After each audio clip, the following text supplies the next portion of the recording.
Hello all of you, my name is Kirti Agrawal. Welcome to Magnet Brains once again. Graph based question की series में अब हम question number 3 सॉल्व करेंगे. This is again a practice question which ask to calculate distance and displacement. तो just for practice ये question है.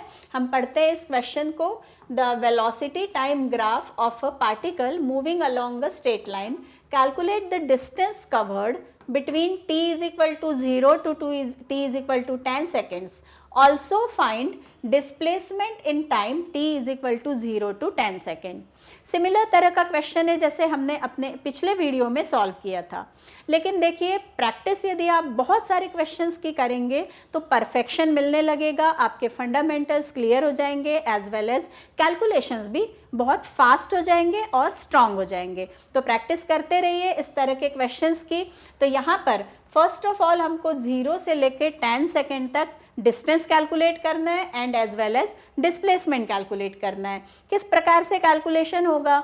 यदि इसको ऑब्जेक्टिव टाइप के लिए आप सॉल्व करते हैं तो जस्ट यहाँ पर एक परपेंडिकुलर ड्रॉप कर सकते हैं ताकि हम ये देख सकते हैं कि ये एरिया और ये एरिया इक्वल है.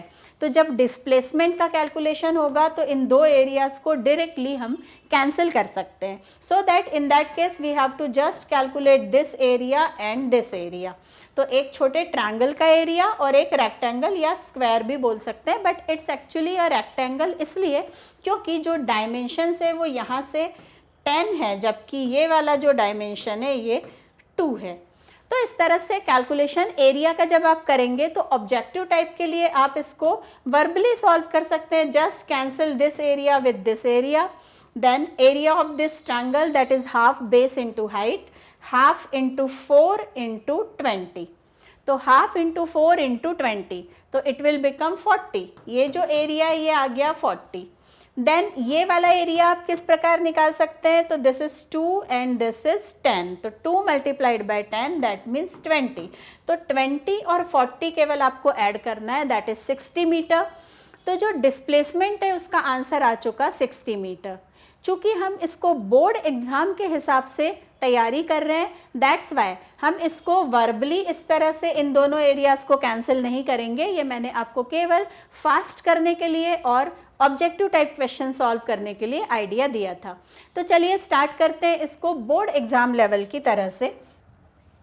तो यहाँ पर हम एरिया कैलकुलेट कर रहे हैं तो हम इसको डिवाइड कर सकते हैं 3 एरियाज़ में, A1 plus A2 plus A3.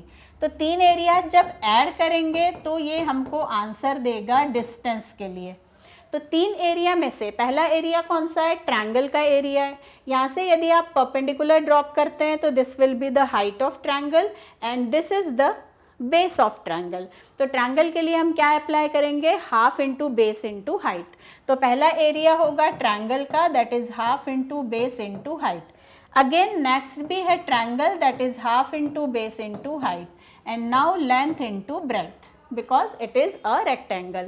तो हाफ बेस इंटू हाइट जो पहला ट्रायंगल है, पहले ट्रायंगल के लिए half into base is 6 and height is 20. तो यहाँ पर हम वैल्यू रख सकते हैं half multiplied by 6 multiplied by 20. Second triangle के लिए बेस क्या है? 6 minus 4 that means 2 and height कितनी है? तो हाइट है सेकेंड ट्रायंगल की this much, it is again 20 plus third जो रेक्टेंगल है लेंथ है 2 और हाइट है इसकी 10. तो 2 मल्टीप्लाइड बाय 10. तो इस तरह से वैल्यूज़ को सब्सटीट्यूट कर दिया, कैलकुलेशंस करते हैं. So this will be 10. So 60 plus 20 plus 20 that means 100. तो जो डिस्टेंस ट्रैवल हुआ, distance travelled from t is equal to 0 to t is equal to 6 second. तो ये आंसर हमको मिल चुका है 100 metre. This is the distance travelled in the given time interval. अब डिस्प्लेसमेंट के लिए केवल हमको यहाँ पर क्या चेंजेस करने हैं? तो डिस्प्लेसमेंट के लिए केवल एक ये चेंज करना है कि ये जो A2 है एरिया, इसको अब हम क्या लगा देंगे? Negative sign. क्योंकि आप देख सकते हैं ग्राफ पे ये अपॉन दूसरे तरफ जा रहा है तो यहाँ पर क्या लगा देंगे? Negative sign. तो यहाँ पर होगा नेगेटिव साइन, अगेन यहाँ पर होगा नेगेटिव साइन. तो इस तरह से ये -20 और +20 कैंसिल होके हमारा आंसर होगा 60 मीटर.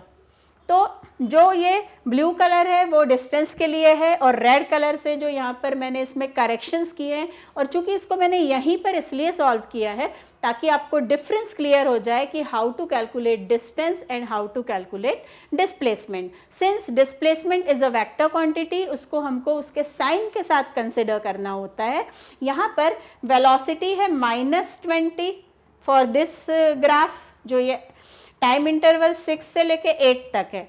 इसको यदि हम डिस्क्राइब करें, पूरा इंटरप्रेट करें इस ग्राफ को, तो आप देख सकते हैं 0 से लेके 4 सेकेंड तक ये यूनिफॉर्मली एक्सेलरेटेड मोशन है। उसकी जो वेलोसिटी है वो बढ़ती जा रही है। 4 सेकेंड से 6 सेकेंड तक आते आते वेलोसिटी 0 हो गई। हाईएस्ट वैल्यू था 20 मीटर पर सेकेंड से वेलोसिटी हो गई 0, यानी ये यूनिफॉर्मली रिटार्डेड मोशन है।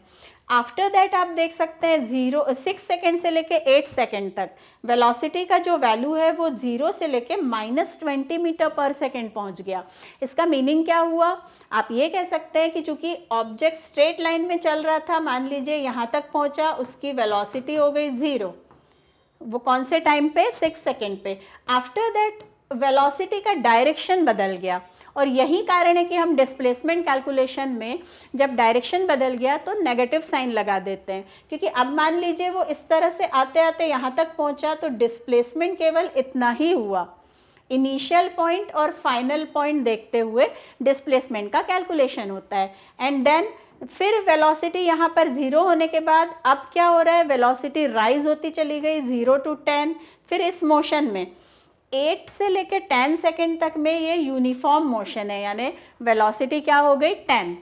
10 की 10 ही है, and all of sudden 10th second पर वेलोसिटी 0 हो गई, यानी ऑब्जेक्ट स्टॉप हो गया। तो इस तरह से ग्राफ को इंटरप्रेट करके समझा जा सकता है।